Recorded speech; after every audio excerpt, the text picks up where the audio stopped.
Hi, good afternoon. I'm Jennifer Steinhauer, Director of the Institute of Politics Speaker Series. We are pleased to welcome you today to a discussion with New York Times reporters Jonathan Martin and Alex Burns. Before one of our students formally introduces our guests in a few minutes, I want to just mention a couple of upcoming events we have at IOP and go over a few housekeeping rules. On Friday, May 13th, a group of physicians will lead a conversation in the IOP living room on maternal health disparities in Chicago during an event hosted by Chicago Style.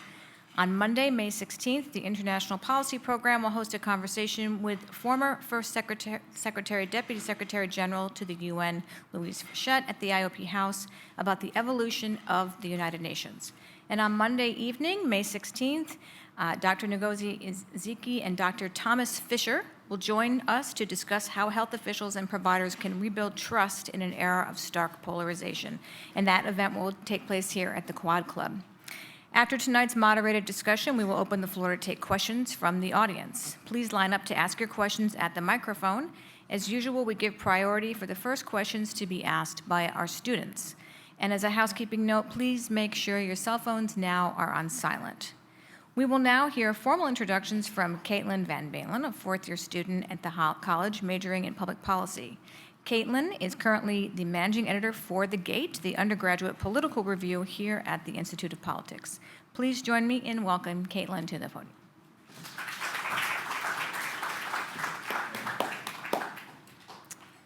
Hi there. Welcome to the latest IOP Speaker Series event, Trump, Biden, and the Battle for America's Future. My name is Caitlin Van Balen. I'm a fourth-year student from New Jersey studying public policy and the managing editor of The Gate, the IOP's undergraduate political magazine. We're thrilled to be joined today by two national political correspondents for the New York Times, Jonathan Martin and Alex Burns, whose new book, This Will Not Pass, Trump, Biden, and the Battle for America's Future, covers how the stability of American politics has been racked by 2 years of perpetual crisis. Before joining the Times, Mr. Martin was a senior political writer for Politico and a writer for The Hotline and The National Review. He also co-authored a best-selling book on the 2012 election and frequently appears as a political analyst on television and radio. Mr. Burns, before beginning his work at the Times covering the 2016 election, was a reporter and editor at Politico, where he covered the 2012 election and previously was the editor of the Harvard Political Review. Their conversation today will be moderated by David Axelrod, former senior advisor to President Barack Obama and now director of the Institute of Politics here at UChicago. Now, I'll turn it over to our speakers. Thanks, Caitlin. Thank you. Thank you. Harvard, that's in the east, right? It's just near Boston. Good to see you guys. Thanks, Max. I want to, as I read this book, I read a lot about the book before we saw the book because you guys were very skillful at disseminating some nuggets there that would be enticing to people. Well, let me ask you about that first. I mean, my fundamental point is this book is so much bigger than the things that we read that were kind of exclusive sort of scoops. The narrative of what's going on in our country and what went on in 2020 and I guess into this year was really, really deep and wonderfully written. But how much pressure are you under when you write a book like this to produce things that nobody else has, scoops that will, I see you rolling your eyes. No, I'm not. I mean, I think I'm there's... talking about Alex. Oh. I think he's rolling his eyes at you. Well, first off, let me just say thank you to the University of Chicago, to the IOP, to our friend and former colleague Jennifer Steinhauer, and to David for hosting us here. It's a thrill to be back in Hyde Park. There's certainly pressure from the publisher of your book that obviously is paying you to produce a work that they want to see people purchase themselves. By the way, it's available out there, so. And on the way out, we'd love for you to grab a copy. We sign them all. But I think with Alex and I, we've been colleagues now for nearly 15 years. There's just, the pressure that we felt was just from ourselves. Like, we're competitors. We wanted to produce the best possible book.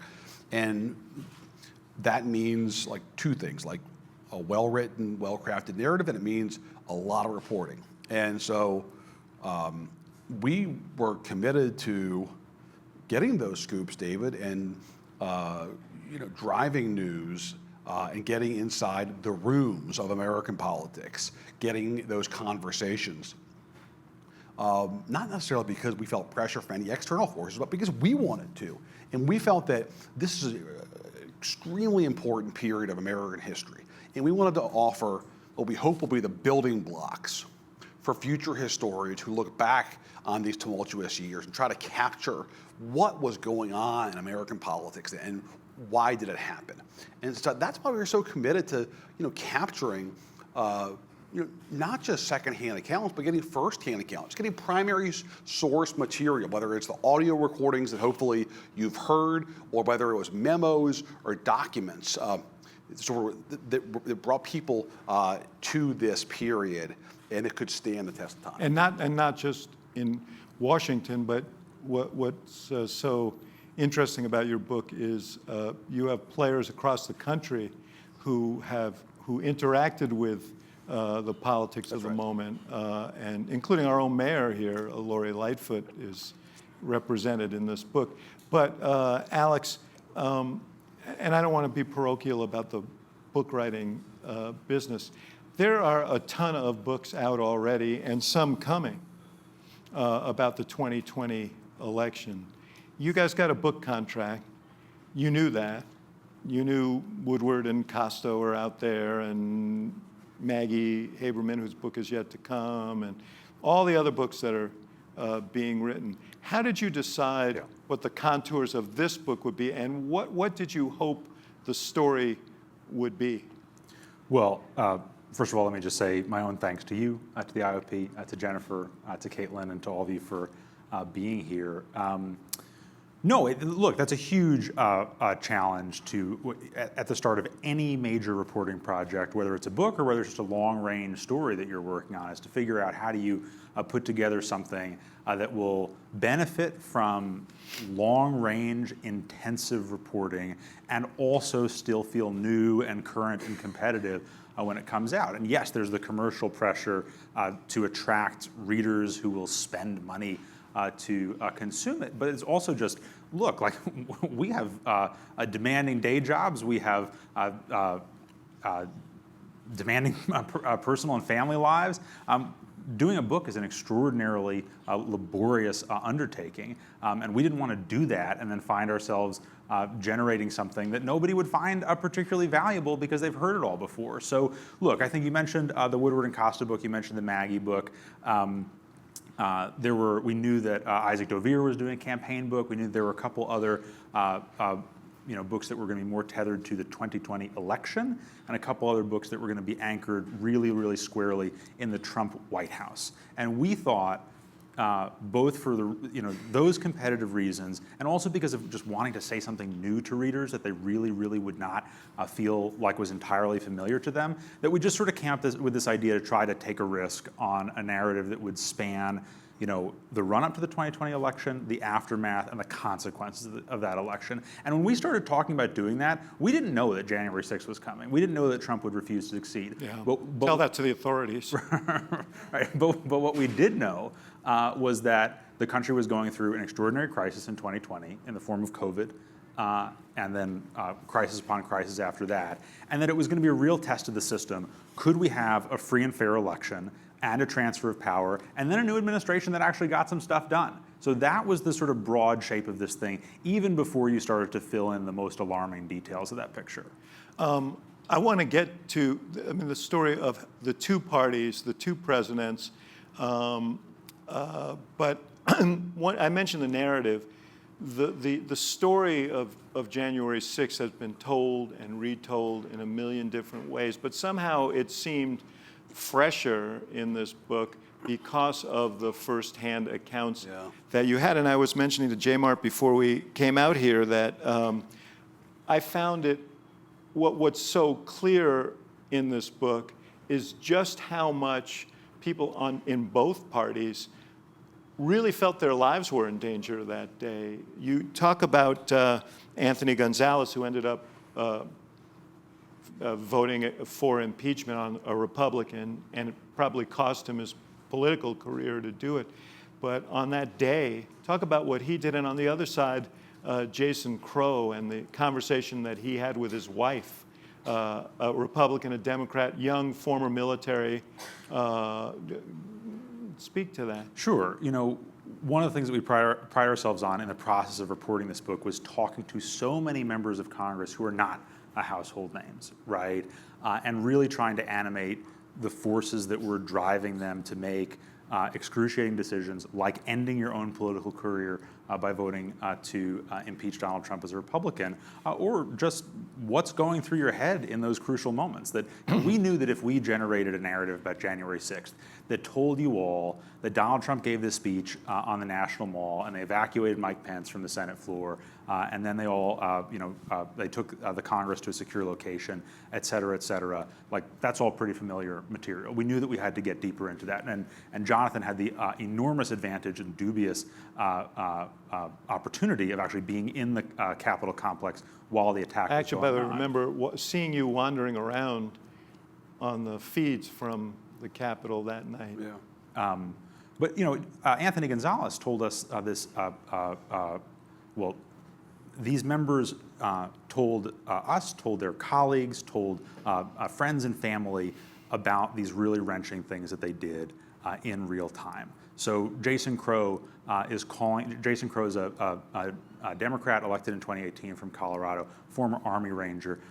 He's in the gallery when the Capitol is locked down, and he calls his wife. And she knows that he's a soldier, and she knows the kind of training he has and the way he might want to behave in that situation. And she tells him, "Don't be a hero."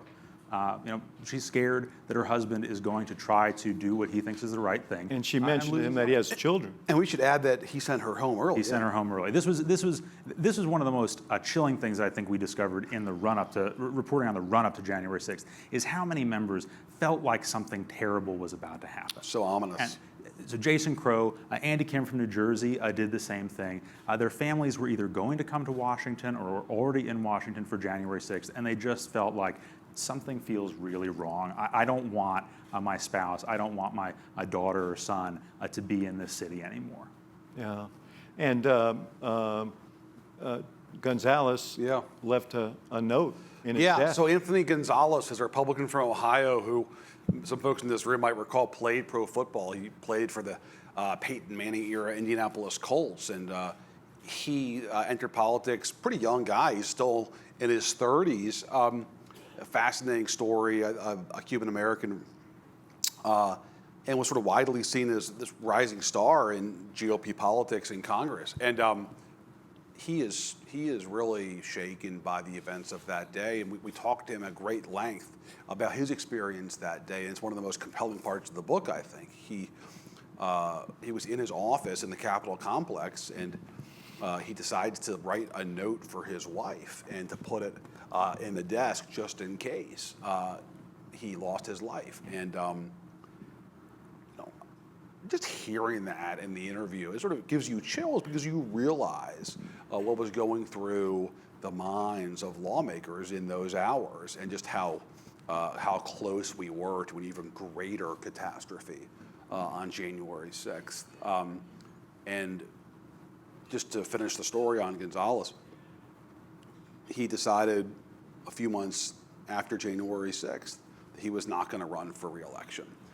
He's 37 years old, I think, and he had voted to impeach President Trump a week after January 6th, and obviously caught hell from President Trump because of that vote. And he talks about sort of death threats that have come in against he and his family, about being met at the airport back in Ohio with uniformed police officers to escort him off the gate. And I just don't want this life anymore. It's just not worth it. I have wife and young kids, and who needs that? And frankly, he's pretty honest about it's not even worth it to come back here for a party that is still sort of in the throes of Trumpism anyways. And so he's a fascinating character in this book, both for his experience on the 6th and then for everything that flows out of that and sort of his disillusionment with his party and with politics generally. you have a lot of scenes from inside the Republican caucus, and we're going to talk about both parties here, but I want to talk about things that have meaning beyond the storyline of this book and into the future. There was a debate. We had a great Republican in this state named Abraham Lincoln, who He's said from Illinois. his first. I don't think he was born here, though, David.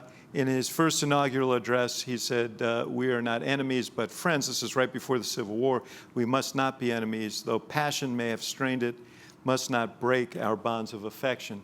So you have a Republican from Arizona now named Andy Biggs, and he had a slightly different message in the Republican caucus in the aftermath of January 6th, and his ire was aimed not at at Democrats certainly, but at Liz Cheney for taking on Trump. And he accused her of giving aid and comfort to Democrats. And he said, they're not just an opponent, they're an adversary that's trying to wipe this country out and change it forever. Yeah. And it strikes me that quote is heavy with meaning, because it is it is what is driving so much of Republican politics now. We talk about Trumpism. We were just talking before we came out here about this Senate race in Pennsylvania right now. Well, Donald Trump has endorsed Dr. Oz. There's another candidate who's spent $40 million or something. And there's a woman who's going to very likely win that primary, or certainly could, who has spent virtually nothing, but is, in Steve Bannon's word, ultra MAGA, to the right of Trump and all of them. What does this say about the state of Republican politics? You want to go first? Well, I mean, I think the notion that Or is that a leading question? I think it is, but but I think I'm willing to be led on this one. No, I mean, I think that the sentiment behind what Andy Biggs said is so pervasive in Republican politics, even among people who are actually comparatively ideologically mainstream relative to Andy Biggs, people who don't necessarily have way out there right-wing policy ideas, but who just feel like the Democrats are out to take this country apart at the building blocks. And I think when you see the other party that way, it makes the basic operations of American government virtually impossible if that gains prominence. Look, this story in Pennsylvania is extraordinary. I think that it speaks to a couple different things, but one of them is, we have written so many times, including in this book, about Trump's control of the Republican Party. This is not a study in Trump controlling the Republican Party. He's not been able to make Dr. Oz the decisive frontrunner in Pennsylvania. But Trump's brand of politics is definitely in control of the Republican Party in Pennsylvania. This candidate, Kathy Barnett, she is in many ways more Trump than Trump. And she has been out there saying, this is a paraphrase, but that Trump doesn't control the MAGA movement. We're more than that.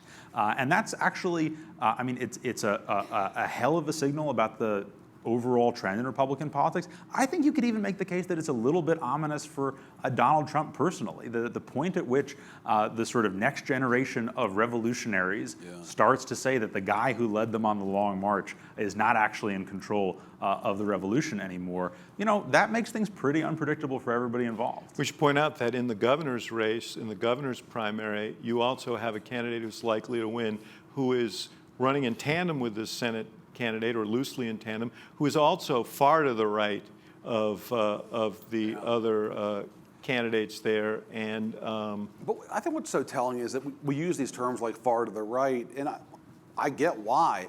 But I think 10 years ago, if we were using that language about the so-called Tea Party era candidates, that would have been a shorthand for down the line ideological conservatism on issue X, Y, and Z, right? They are for limited spending. They are culture issues. I think it's so much more now based on affect and pugilism now, more than it is any kind of menu of issues, David. And what's so appealing about Barnett, I think, for a lot of Republicans is not just what kind of politics she's talking about. It's the packaging too. It's her story. It's her profile of the Republican Party is now organized chiefly around opposition to and really contempt for the Democrats, and a sort of finger in the eye platform. It's basically what the platform is we are against those guys, and we want to take it to those guys. And what better way to take it to those guys than putting forth a conservative black woman who is saying a lot of the things that you believe, but saying them pretty emphatically and sort of offering her own fascinating life story that serves as kind of a rebuke to what you believe are the pieties of the left. I mean, that's pretty powerful stuff. And again, it's wrapped up as much in sort of profile and image and appearance as it is any sort of set of issues.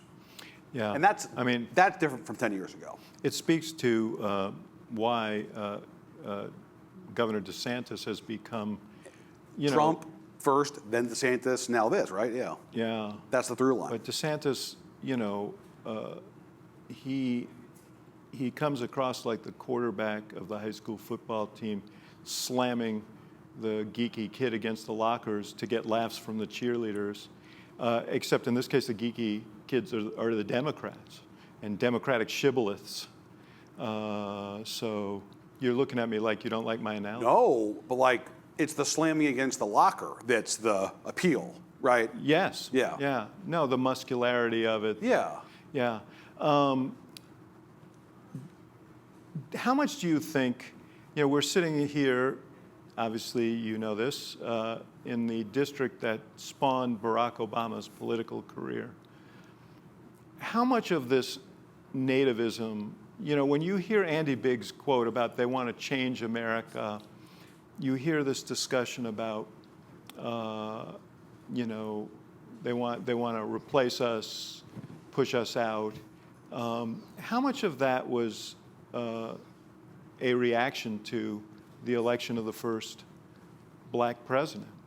I think there's no question that it accelerated that, and it brought it into the mainstream of conservative politics here in a way that it hadn't been before. I think part of it is the actual reaction to the election of the first black president. I think part of it also is, frankly, the political success of Democrats in the 2006 and 2008 elections just wiped out a generation of mainstream, comparatively mainstream conservative politicians, and just opened the door to whoever would put their name on the ballot when the 2010 election came around. You just broke the old guard establishment of the Republican Party the old-fashioned way by defeating them at the ballot box in consecutive elections. I think that it is a bigger story than a reaction to Barack Obama, and I think the proof of that is when you look at other Western countries where this style of politics has also been on the rise, in some cases before us, and in some cases accelerating substantially after us. That right-wing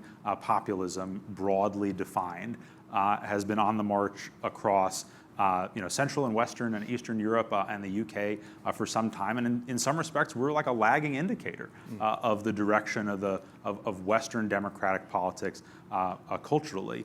But look, I think that it's obvious. Jonathan alluded to the Tea Party before. I think it's one of the things that the media has been pretty upfront about, and looking back on coverage of the Tea Party is that yes, there were a lot of candidates who put their names on the ballot in 2010 and afterwards who sincerely believed in limited spending and small government and hated the ACA and other Obama-era policies. But were their voters really motivated by a profound ideological opposition to expanded government spending? Some of them were clearly motivated by some other and much darker stuff. And I guess what's different now is it's kind of okay to remove the... Right. Yes, and that's something that Trump did. Yeah. He removed both sides of it, right? He removed the pretense that it's not about race and identity, and he removed the pretense that they care about spending, right? The Trump-era Republican Party doesn't give a damn about that. Mm-hmm. Mm-hmm. Yeah. I want to spend very little time on this because it's been so picked over in the coverage of your book, but it does speak to the power of this movement that we've been discussing. Both the Republican leaders in the Senate and the House, their initial reaction to Trump's, to January 6th was repugnance, it's fair to say, or at least they expressed that. In Mitch McConnell's case, it seemed to be very visceral. Yeah. In McCarthy's case, who knows? But they both expressed themselves to their caucuses and to their leadership on this. That very quickly in McCarthy's case, later and more subtly in McConnell's case, dissipated. And I thought one of the most telling quotes in the book was when McConnell was sort of explaining why he didn't go along with the impeachment. I think it was the impeachment movement that he said, I didn't get to be leader by voting with 5 members of the caucus. Yeah. So what does that say about their future and their command of their caucuses as we move forward? It says that they're willing to be led by their caucus rather than lead their caucus. That's the short answer. I mean, politically, it's a lot easier for Kevin McCarthy to sort of bow to what he perceives as the center of gravity in his conference than it is for him to try to push his conference to what may be a more advantageous long-term position, but obviously in the short term, it's going to create political challenges for him.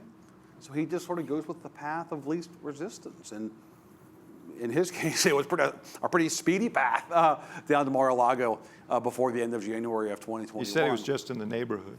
He was just in the neighborhood, right? He just happened to stop in at the compound of the former president in South Florida. But what it does have is implications, Alex, for the future, because it's very likely that when you think about Gonzalez and others who are leaving, and you look at the results, for example, in West Virginia in this primary last week when 2 incumbents went up against each other and one of them lost, who had the temerity of voting for the January 6th Commission and infrastructure. The caucus is going to be more polarized and more ferocious than it is right now. So what you guys are saying is, so will McCarthy. Look, I think that the parties are being purified, and that as the election cycles roll by, the House and Senate are more and more dug in their ideological, or at least their partisan trenches. And you can just look at the Senate turnover and who's replacing Republican senators, or for that matter, who's replacing Democratic senators. Oftentimes it's Republican senators. And I think it speaks to this. And by the way, in both parties too, I mean, I think it's possible that in the next few weeks, you could have 2 of the most conservative House Democrats lose their primaries and be replaced by much more progressive House lawmakers. Yeah, we're going to have a more polarized. Republicans. One of the interesting things in your book is Nancy Pelosi's private observations of her own caucus. Yeah. I think she said, you couldn't give me $1 billion to be Speaker again, which does raise the question about how long she'll remain in Congress. It does, doesn't it? Yeah. No, the question we don't know is whether she meant that you couldn't give her $1 billion because she would do it for free, right? But no, this is something that she says in I forget if it was November or December of I guess it was November of 2020, after it's clear that Democrats have held the House by like this margin, and she's begging and scraping for votes from across the Democratic caucus to get to 218 and become a Speaker of the House again, and she finds it this sort of like humiliating experience, right? That she's the most formidable figure in the House in my lifetime by a lot. And here she has to go hat in hand to all these freshmen or long-serving, but in her view, irrelevant people, and ask them, please let me be Speaker and again. arguably after being sort of the thin blue line during the Trump year. Right, and nobody, I mean, there are plenty of people in the Democratic Party who will say, fine, let her do it again. And then there's like a pretty significant block of people who, they want to make her beg for it. And she, she says what she's saying is basically, this is the last time. There's nothing that could have me do what I am doing right now again. What she also says, David, this is almost a year later, when the left wing of the House caucus is giving her just headache after headache about trying, she's trying to get the infrastructure bill through the House. They're just killing her on it because they're so mad at Biden and so mad at Joe Manchin for not getting Build Back Better done. And she says of two of the most prominent progressives in the House, Pramila Jayapal, the head of the House Progressive Caucus, and AOC, what they're doing is they're competing to be a queen bee of the House minority, where she just feels like her own members on the left are sabotaging the party as a whole in trying to keep power. Which speaks to the larger question, and you guys, there's so many different anecdotes here on the Democratic side that speak to the sort of atomization of the Democratic Party. Yes. And how difficult that is, not just for Nancy Pelosi, but for Joe Biden. Yeah. And some of the decisions that he had to make, political decisions that he had to make to try and signify to this Unwieldy. Identity-oriented Yeah. party base that he, as a 77-year-old white guy, was okay.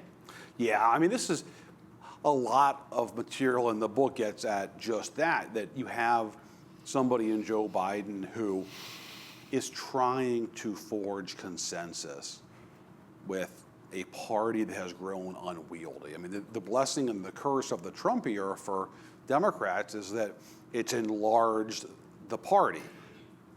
It's also enlarged the party. And that creates challenges when you're trying to sort of put together a majority votes for a party that spans actual socialists like AOC with conservative Democrats like Joe Manchin, who collectively have one thing in common, which is they oppose Donald Trump. And obviously that one thing was very significant, and it's the reason why Joe Biden's president.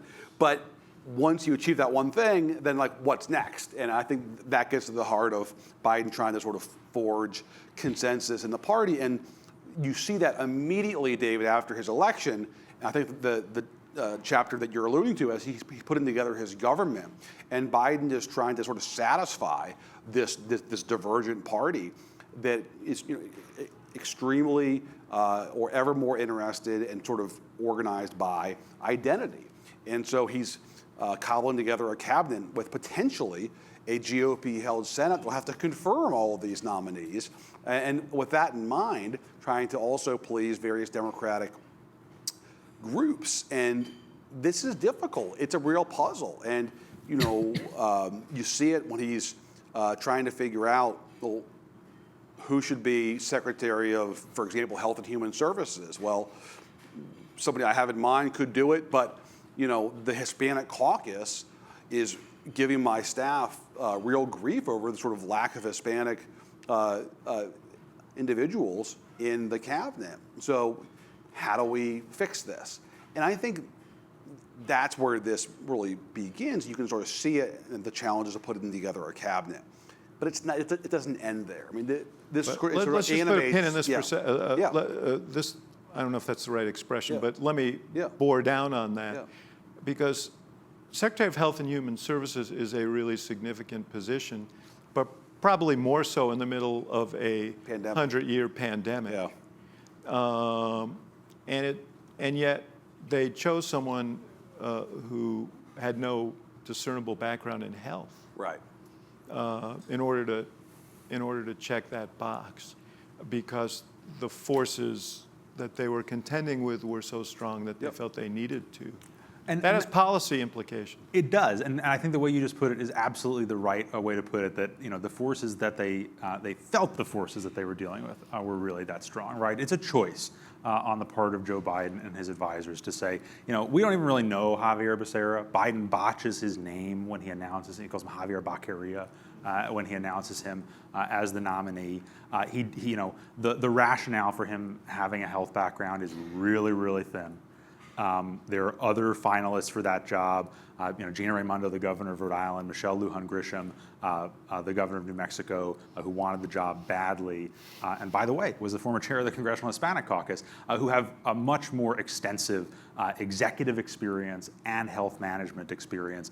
But the CHC is sort of breathing down our necks, and so we're going to do Becerra. And to me, I'm not saying that specific choice is like the original sin of the Biden administration, because I think that's an important choice, but it's not, singularly important. But it's pretty damn important in the context of a pandemic. And if you were going to signal to your own party in those early weeks after the election that you can push me around like that, and I, the incoming president of the United States, who as a 76-year-old white guy won the nomination of this party and then won the election, that I'm so scared of what folks are saying about me in the sort of identity-based caucuses of Congress, and even, by the way, on Twitter, that I am going to be rushed into choosing this guy who I barely know. I think from the start, it just sends a signal across the Democratic coalition that it's open season.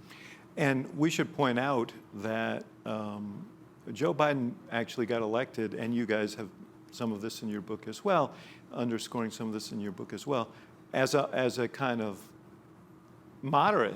He was the guy who stood on the platform and said, "Do I look like a socialist to you?"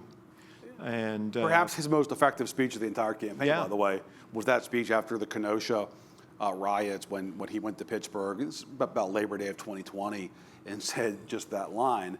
And they immediately put that line on TV in heavy circulation around the Midwest to kind of defang the attacks that Joe Biden was some kind of extremist. No, David, this is the great irony of the Biden administration, is that he was the least most popular candidate, frankly, on college campuses like this. Certainly on Twitter, he was somebody who was seen as not just yesterday's news because of his age, but also his whole affect, his politics, his eagerness for consensus, his affection for figures like Mitch McConnell. I remember he said something about Mike Pence, that Pence is actually a nice guy. Oh my gosh, the backlash that then candidate Biden got for saying that Mike Pence is a nice guy was enormous.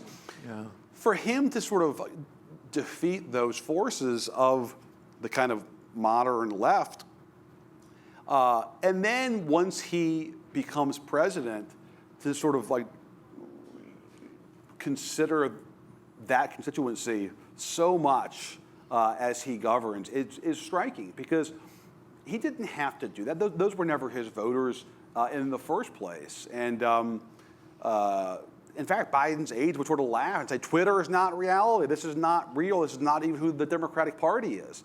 But they haven't practiced what they preached. Let's talk about a couple. There's one big decision probably the biggest personnel decision that he made, which he made during the campaign, is one you guys write extensively about. And there actually is an aspect of local interest here, because one of the people who was a prime contender for vice president was our own Senator Tammy Duckworth, who, according to your reporting, got pretty far in the process and really intrigued the Biden campaign. So what happened to her, and how did this end up falling to Kamala Harris? And what was Biden's mindset in all of that? You've got great reporting on that. Go ahead. Sure. So I think the main picture that emerges from our reporting on the vice presidential process is that it's driven by Biden and by the people closest to him, overwhelmingly by really short-term political considerations. What do we need to do to get from early August to early November without blowing this thing that it seems like we're going to win? And so they have this rubric of traits they want their running mate to have, traits they want their running mate not to have, and like nowhere in our reporting did we discern that inside that rubric in an important place was like a genuinely close relationship with Joe Biden and his complete and total confidence that they could take over the presidency and carry the torch forward for the Democratic Party in 2024 or at any time. Well, maybe they just couldn't fit all of that in a rubric. It's a pretty big rubric, though. That we saw some of the polling that they were considering, that the search committee was considering. They bombarded people with questions about all these potential candidates. And one of the things that inspired the search committee about Senator Duckworth was obviously her heroic life story, the diversity that she would bring to the ticket, not just in terms of her background as an Asian American politician, but as a figure from the middle of the country, as a war hero, and as somebody who grew up at times in her life in poverty. And our reporting is that Biden connected really well with her, but the lawyers had a little bit of a problem with her, and that was that she was born in Thailand to one parent who's an American citizen and one who wasn't. And they felt like on the merits, they ought to be able to win a lawsuit against her about challenging her eligibility on sort of birtherism style grounds, but that they didn't want to have to fight that lawsuit in the middle of the campaign. And Trump would and of course Trump would make it an issue.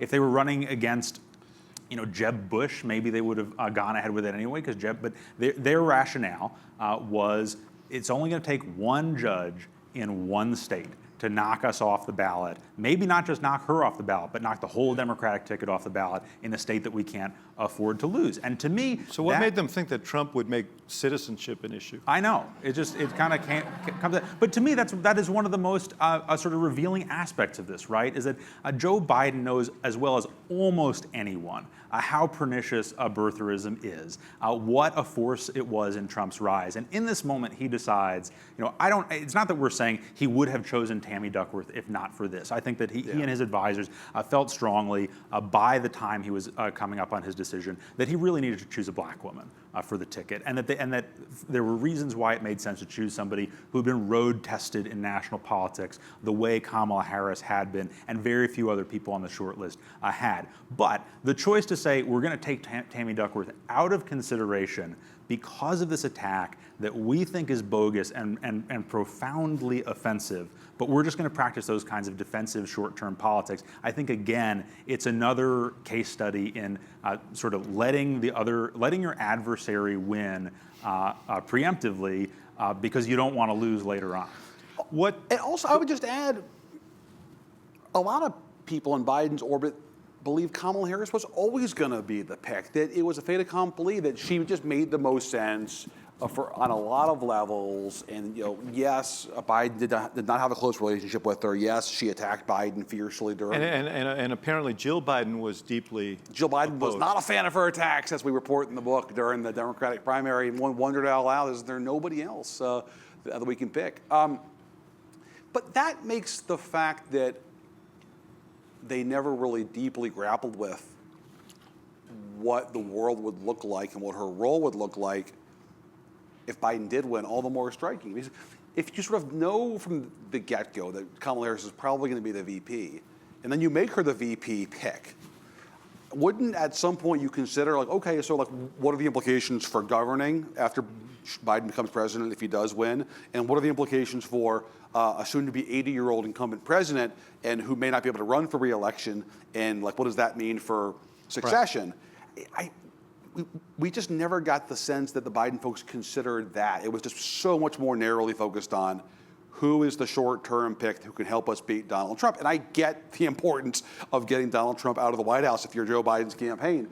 But my goodness, they just never wrestled, I don't think at all, with the day after the election. And now here we are in a situation where it's May of 2022. There's grave questions that every Democrat is asking when the cameras are not on about Joe Biden's capacity to run for president again in 2024. And if he can't, what do we do? And it's not clear to me that there's any kind of a plan for scenario B if Biden doesn't run. Well, and and you guys did some reporting on this, and everyone's seen it. It's not as if they've made the vice president an integral part of the administration.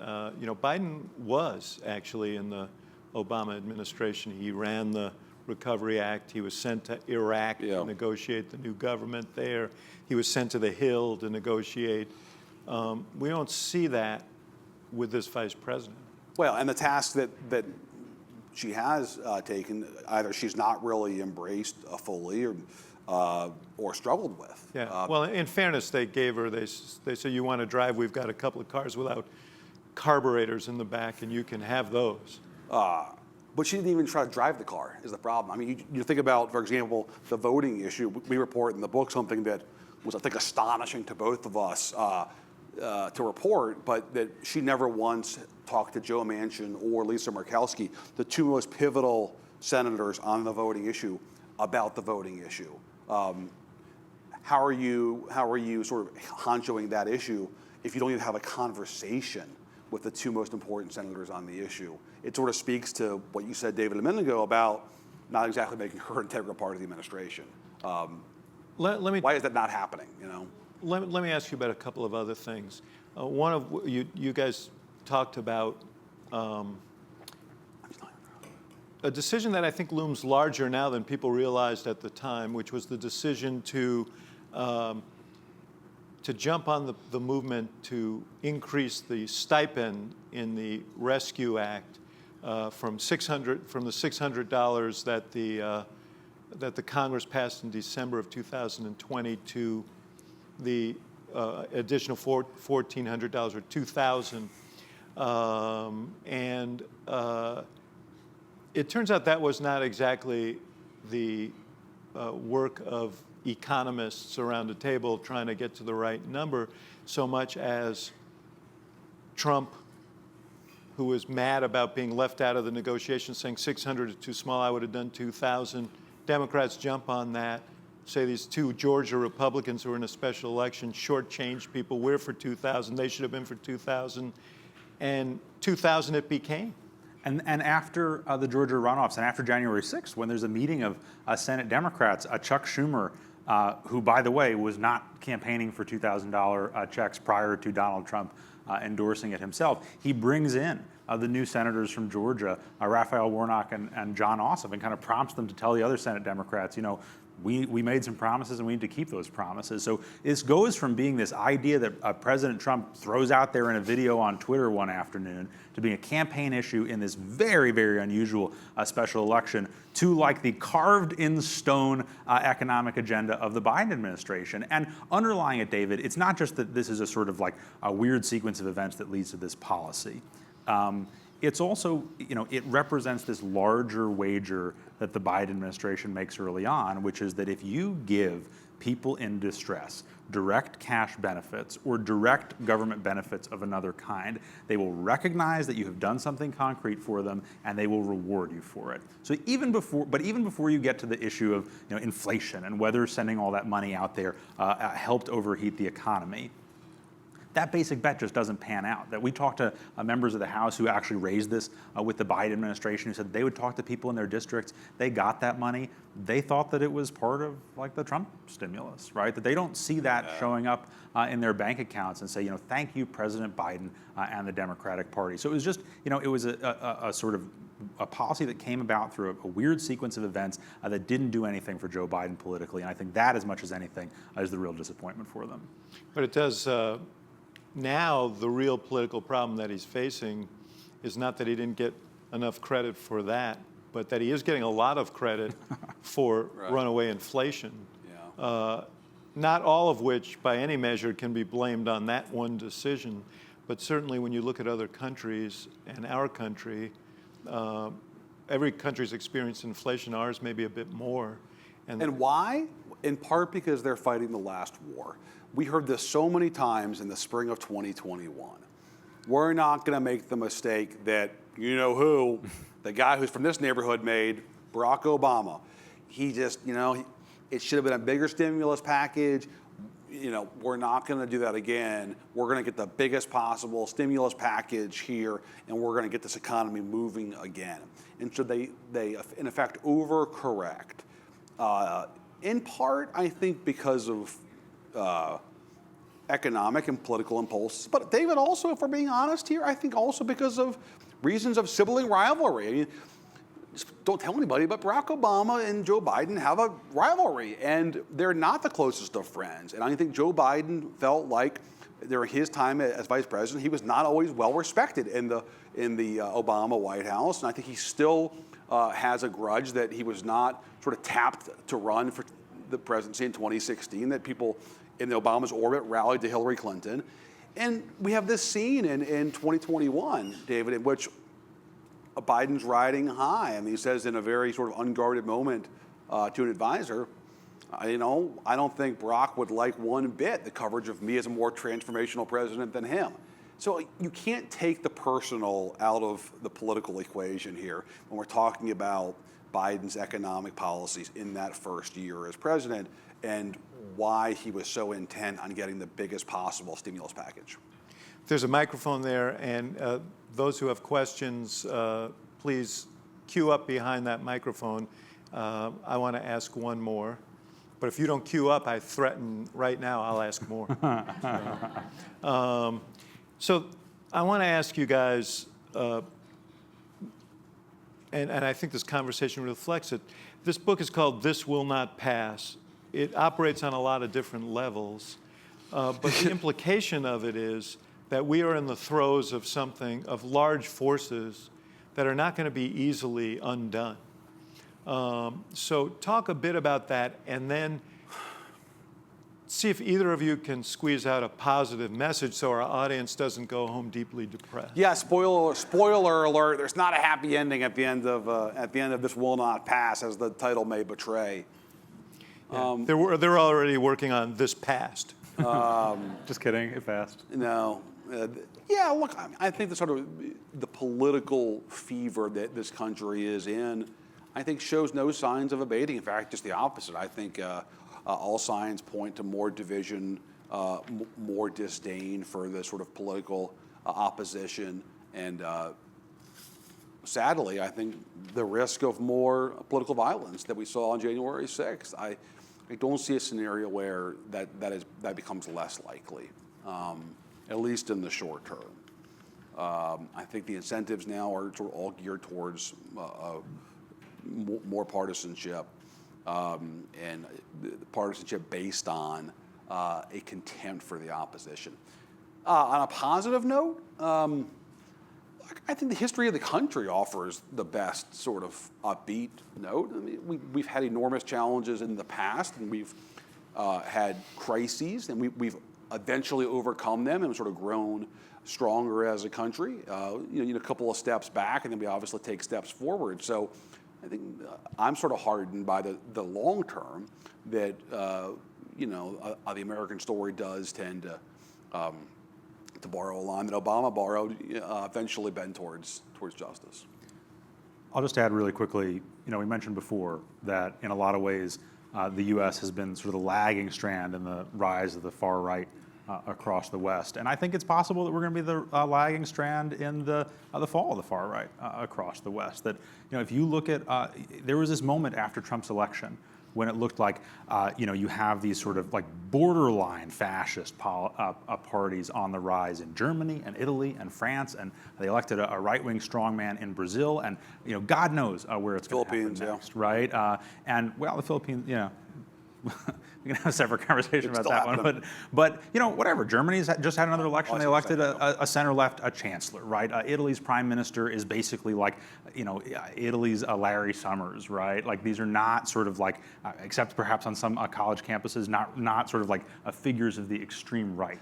Right, Bolsonaro looks like he's likely to lose in Brazil. I think we have a particularly rigid and slow-moving political system that doesn't sort of process electoral results, turn them into policy, and then let the voters repudiate them or embrace them quite as quickly as it happens elsewhere. So, I don't know that's like a real upbeat message, but I do think that give this system a little more time.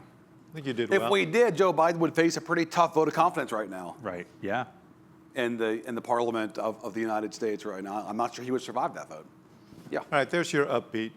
He gives us an upbeat button, and then you have to jump in and stamp all over it. Let's take the question. Yeah, hello. Thank you very much for the nice overview. My name is Giacomo. I'm a postdoc at the Pritzker School of Molecular Engineering. I have a question about more the left, the center-left side. So you mentioned that the Biden administration in the choice, for example, of Kamala Harris, looked at the very short-term results. My question is, do you see a political figure in the center-left or even more on the very progressive side that could sort of embrace a more long-term view of development for progressive policies and push them forward? Because I believe that's actually at the end of the day, one of the most vivid distinctions between what progressiveness is compared to Trumpism and very sort of short-term right-wing Well, this is also a very active conversation in Democratic circles these days. Also, most often held when the cameras are not on, and that is who can pick up the torch. Joe Biden said himself that he was a transitional figure. Of course, now his staff wants to say that that was only one time he said that. But look, Joe Biden was an emergency candidate, effectively, right? First to stop Bernie Sanders, and then to eject Donald Trump from office. And that was the entirety, I think for a lot of voters in this country, the rationale for Joe Biden's candidacy. So again, I come back to the sort of now what, what's next? And it's not totally clear who the heir is. Look, I think if Kamala Harris, or if Joe Biden rather does not run for re-election, obviously Kamala Harris will be a formidable candidate. Member of the administration, the sitting vice president, first black woman in history to be a national elected official. You think she would be unopposed in the primary? No, I was going to say I think she'll have a robust primary. I mean, I think Democrats are not going to cede the nomination to her. not exactly progressive, If though. Biden doesn't run. Look, I think there will be, I think, an intense primary, both within the more progressive wing of the Democratic Party and certainly among the more moderate faction of Democrats. I think you'll see a number of governors give it a look. I think senators, cabinet members, perhaps mayors. I can see the governor of this state, J.B. Pritzker, being interested. I think Jared Polis in Colorado, Gavin Newsom in California, Roy Cooper in North Carolina. If Stacey Abrams wins the governorship this year, absolutely. I think would consider it. Phil Murphy in New Jersey, and the cabinet, Gina Raimondo, the more moderate wing of the Democratic Party, perhaps Mitchell Andrew. And then I think you have to consider Bernie Sanders and Elizabeth Warren. They've run for president before. That's a pretty good indicator that they would consider doing it again. And certainly the same can be said for other senators like Amy Klobuchar. So I think you would have a pretty robust primary. Yeah, the only thing I'll just add is that I think that this is the first Democratic administration in my lifetime. And I think arguably first administration period in my lifetime where neither the president nor the vice president is seen as like a person of real deeply anchored ideological perspective, right? The Trump administration, I think, also in a different way, not deeply ideologically Pence anchored. himself But Pence wasn't like a big vision guy, but he was a guy with a pretty fixed principles, right? But when you think about like what Bill Clinton did to set the direction of the Democratic Party and what Barack Obama did to set the direction of the Democratic Party, I don't think you can look at Joe Biden or Kamala Harris and say either of them has even attempted to do that. And I think when you look back at the last primary campaign, whether it's Elizabeth Warren on one wing of the party or Pete Buttigieg on a very different wing of the party, I think you can tell there's this hunger in the Democratic Party for somebody who's going to say what on earth they're about for the future, right? I think that's a huge opportunity for somebody if Biden doesn't run again. Let me ask you a question about this. Thank you for your question. This is a parochial political question, but it's one that I think about a lot. Doesn't it matter when Biden announces his decision? Because all of the people you're talking about are not household political names in this country. No, and celebrity is a huge driving force, obviously, in today's politics. So if Biden says in summer of 2023, and his habit is not to make these decisions early. I've noticed that too, I'm glad you said that. If he says in the summer of 2023, you know what? I'm going to just devote myself to the work of the country for the rest of my term. Or it could be late summer. I think what does that do to all those people? Late summer could be fast. Yeah. I mean, I think the second the midterms are over, like midnight of like election night this year, the clock starts ticking. And I think every day that goes by after the midterms this year, the Democratic anxiety levels are going to like spike as Trump is sort of in the wings attempting his comeback, and Democrats have uncertainty about who's going to be our standard bearer. And I think there's going to be enormous pressure on Biden to offer a decision. But David, I think you're getting something. When Joe Biden does not want to say no, he doesn't say no very quickly. And I think this is the ultimate and final no that Joe Biden would ever have to offer, sort of extinguishing his own political career.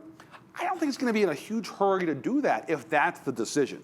I think it's more likely that Biden would offer a quick decision about running for re-election than it is he would offer a quick one about not running for re-election. And this is also why Governor Pritzker, Governor Polis are such important figures to watch. If Biden decides not to run, like Labor Day of 2023, you're going to have to get known really well, really fast, and that requires either Having a lot a of lot of money celebrity helps. going in or having a lot of money. I mean, can you imagine if we're at Labor Day 23 and Biden hasn't said what he's going to do? Oh my gosh, the Democratic Party would be on fire across this country. Yes, I can imagine that. Yeah, you can. So we've got more questions here. Ben Barker. Two-part question. I know this fellow. Hey, Full disclosure, this is my cousin. cousin alert. When you put together a book like How this, could you write a book so great? when you put together a book like this, how do you decide what to release into the news as you get it, and what you hold on to publish a cohesive, larger narrative? And do you have any additional reporting not yet reported from the lead up to the insurrection at the Capitol that could impact the January 6th committee's work? Oh my Good gosh. question. Well, first of all, happy birthday, Ben. Thanks. He just turned 30. Great guy. I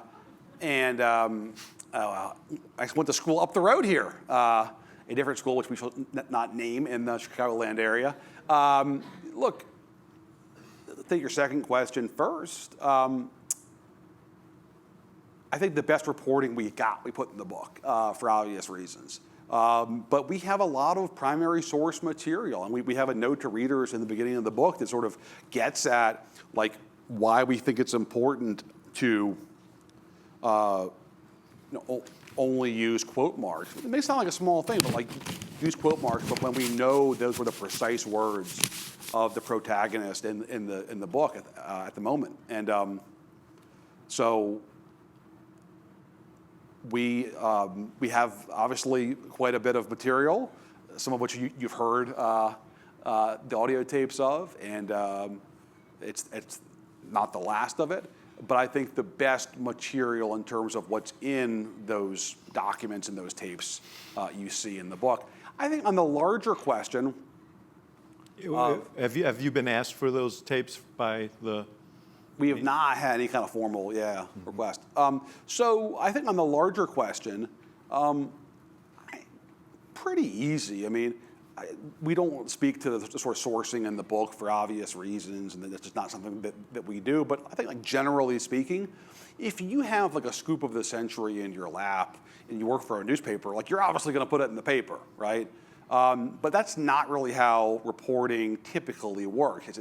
That's the Hollywood version, where you walk out your house one day and like in front of the front door there's a big bow on a gift with like the scoop of a lifetime. It's like much grittier than that. It takes months and months of work of trying to like track down material, verify material, get access to material, and put it together. So it's not the kind of thing that you're like sitting on necessarily, generally speaking. So Thank you, Ben. There'll be cake for Ben in the back of the room after we're. Hi, my name is Morgan. I'm staff here at the Computer Science Department, and I'm also in the Evening Master's Program for Public Policy here. So my question is, well, you guys are both journalists at a pretty highly credible news source or newsroom, and I was wondering your lead up to January 6th and then the follow-up, how large of an impact did you think social media had in terms of fake news getting out there, and if your sources talk to that at all? And then also, on a slightly related note, do you find that major news conglomerates such as like Fox News, are they leading those stories or are they reacting to social media? When you say you mean are they driving the? Yeah, driving the narrative. Yeah.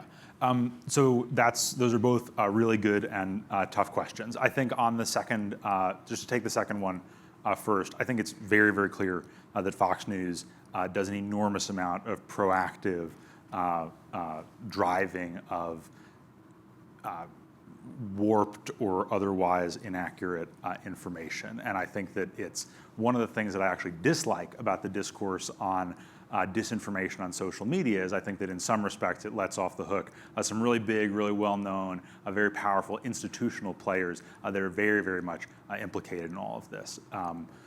The impact of like somebody, we've all seen going back to, birtherism email forwards in 2008 and well before that like a junk information and pernicious junk spreads of its own momentum, but like it spreads a lot faster when you have the number one cable network pushing at least some of it. The stuff that's on social media though goes like beyond what Fox will put on the air, and in some cases like way beyond what Fox will put on the air. I think that neither of us is an expert on sort of social media and mapping the way that information spreads, but we both know people who are, and we both know that it's a major focus of elements of the January 6th investigation. Is, how did all of this stuff get out there, get organized? How did people get driven, motivated to go to Washington with these ideas about the election in their heads? The one force that you didn't mention that I want to mention is President Trump, right? That he was using every platform available to him to trumpet this garbage about a stolen election and very specific conspiracy theories about specific counties in specific states. And I don't think there's any level of control on the part of social media companies or restraint on the part of television networks that can offset the impact of the sitting president of the United States behaving that way. So I think a big test will be what if this happens again next time and it's not a sitting president saying this stuff, but like it's one of a whole bunch of different candidates in a primary saying that Iowa was rigged, which by the way, like Iowa has given people plenty of reason to sort of question the integrity of the process. But that's sort of a meandering answer to your question. I think the answer is like all the above and then some. Can I just ask a quick question about this? I noticed in one of the stories in the follow-up stories, Kevin McCarthy denied saying the things that you guys reported. Yeah, I noticed that. You guys having baited the trap, you then released the audio of him saying what he said he didn't say. And in your reporting of that, in one of your pieces, you referred to McCarthy's dishonesty. Yeah. And I'm wondering if you had a discussion about using the word dishonesty or any compunction. No, it's a good question given how much the Times historically does belabor those questions. In this case, there wasn't really much of a discussion at all because the facts were so black and white that he was dishonest with his denial, and he was lying. And so I think we were very comfortable saying that, and our editors were comfortable saying that. Would that have been the case 5 years ago? I think probably not. I think that the expectations have changed. I will say, I think that one of the things that was so revealing about McCarthy's initial denial through his spokesman was, we presented them with the comments that we were going to attribute to him. And he denied specifically having ever said he was going to call Trump to resign. And then on this other piece in the story about saying that social media companies should take down the accounts of some of his members, he gave a much more legalistic denial. He never called for the banning of specific lawmakers, right? So to me, that's a really important tell as to his intent and awareness of this wasn't just some broad brush off the cuff. No, I didn't say any of that, right? He was picking and choosing what he was going to deny and how strongly. All the more reason why it was so shocking the following day when our story was actually up, that McCarthy himself, in his own words, would put out a blistering statement that was much more of a wholesale denial of the sort Alex was talking about that he didn't do the previous night, and which obviously sort of dug his hole deeper. You got to here's We know this guy one of here. your colleagues. Another inside job. False colors. I'm Jonathan from Greektown, longtime listener, first time caller. Oh my God. This is our colleague in the paper. No, you're not supposed to say that. In past White Houses, there's always been these figures, personalities that have emerged to give the White House texture and more personality. It's Stephen Miller and Trump, David Axelrod, Karl Rove. There's always been a figure about the that's company kind of and that? amplified the president's personality. Not too crazy about it. And I'm wondering why you think that hasn't happened with the Biden White House. And has that harmed the White House in some sense? And Top of their wires. And who do you think is who do you think is the David Axelrod of Joe Biden? Oh, you're pandering. This is now. honestly uncanny. We were having a conversation in the car like 3 hours ago about like what happened to the celebrity strategist, right? Like the day, like who came out of the 2020 election? Like a cheap 10-cent cigar. They're just gone. But no, but like who came out of 2020 as like the architect, right? Like the sort of Bush's brain character of the Biden campaign. I think some of that's about COVID, right? I think that like it was just not as visible. Yeah. The dramas and the ups and downs of the campaign were just not as visible. I think part of it speaks to the like really close-knit and to be euphemistic about it, a very long tenured inner circle around Joe Biden, right? These are mostly people who have been. Yeah, but I would say one thing about this. There really was someone who could have claimed a lot of that, and that was Mike Donnellan, who is basically a recluse. I think there are a couple people in the Biden orbit. I mean, Mike Donnellan for sure, Jen O'Malley Dillon, right? Like the people who. Yeah, well, could he have was been more out of the there. strategist, and she was the tactician. Right. But I mean, like Yeah. these are characters who, in a different kind of campaign, if they were more hungry for the camera themselves. What are you? Oh no, wait a second. I don't know. What are you saying? I said a different kind of campaign, or I didn't say and, right? But yeah, this is a huge cultural shift. I do think also part of it is just like Joe Biden is so well known, and the immediacy that people feel with candidates now because of social media. Like I think the sort of the personalities around the court are somewhat less compelling, particularly when they're like relatively reclusive. Let me just add one more factor or two. It's the elephant in the room. Donald Trump doesn't leave much space for anything or anybody else in the political conversation. He's not president anymore, but the coverage of him I mean, it's so intense still, and I get why he might run again. He has obviously a grasp of the party that he led as president still, but I think like there's just not much space for sort of much in the way of reporting generally about the Biden administration because the curiosity is still so deep about Trump and Trumpism, and it's so animating in newsrooms and frankly in the political culture more broadly. I also don't think Biden, personally, the culture of the Biden thing welcomes people stepping out and taking credit, even if they're not claiming credit for things. It's not sort of endemic to that organization. Anyway, we're a minute and 57 seconds over. Oh. So we better stop because this thing explodes when we're 5 minutes Thank you, guys. over. Thank you so much. Thanks a lot.